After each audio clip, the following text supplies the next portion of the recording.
Hello friends, केम छो बधा। आज આપણે બનાવવાના છે સૂજીનો શીરો। મારા ઘરમાં બધાને સૂજીનો શીરો જે છે બહુ જ ભાવે છે, તો આજે આપણે એને દૂધ નાખીને બનાવીશું। તે કડાઈની અંદર આપણે ઘી એડ કરી દઈશું।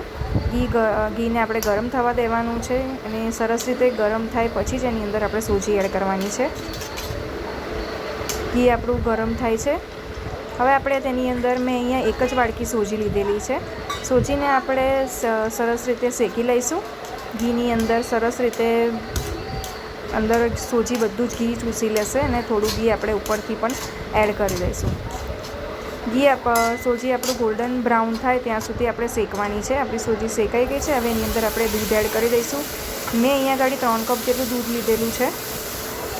દૂધ અંદર એડ કરીને આપણે સૂજીને કન્ટિન્યુ હલાવવાની છે, નહીંતર અંદર બધી ગાંઠો પડી જશે। સૂજીની ગાંઠો પડે નહીં તેના માટે આપણે હલાવીને બધું જ દૂધને બાળી દઈશું।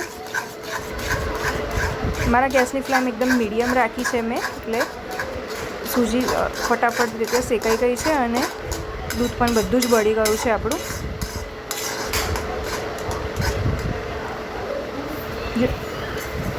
આની અંદર આપણે થોડું સાકર એડ કરી દઈશું થોડી। મેં અહીંયા સાકર પણ એક વાડકી સાકર લીધેલી છે। તમને ગળ્યું જોઈતું હોય વધારે તો તમે તમારા પ્રમાણમાં ઉમેરી શકો છો। અને જો તમને એવું લાગતું હોય કે સૂજી તમારી થોડી કોરી થઈ જાય છે તો તમે એની અંદર થોડું ઘી પણ એડ કરી શકો છો। મેં અહીંયા 1 ચમચી ઘી ઉપરથી એડ કરેલું છે। એને આપણે કન્ટિન્યુ હલાવવાનું છે, આપણી સાકર સારી રીતે અંદર મેલ્ટ થઈ જાય ત્યાં સુધી। પછી એની અંદર મેં ઇલાયચી પાવડર એડ કરેલો છે। ઇલાયચી પાવડર એડ કર્યા પછી કાજુ બદામ, દ્રાક્ષ ને પિસ્તા પણ એડ કરેલા છે અંદર। ડ્રાયફ્રૂટ તમે તમારી રીતે એડ કરી શકો છો અંદર। હવે આપણે ગેસની ફ્લેમને બંધ કરી દેવાની છે, જેથી આપણી જે સૂજી છે એ અંદર ચોંટે નહીં, કેમ કે મેં અહીંયા બહુ ઘી આપણે અંદર એડ નથી કર્યું। મીડિયમ સાઇઝનું છે।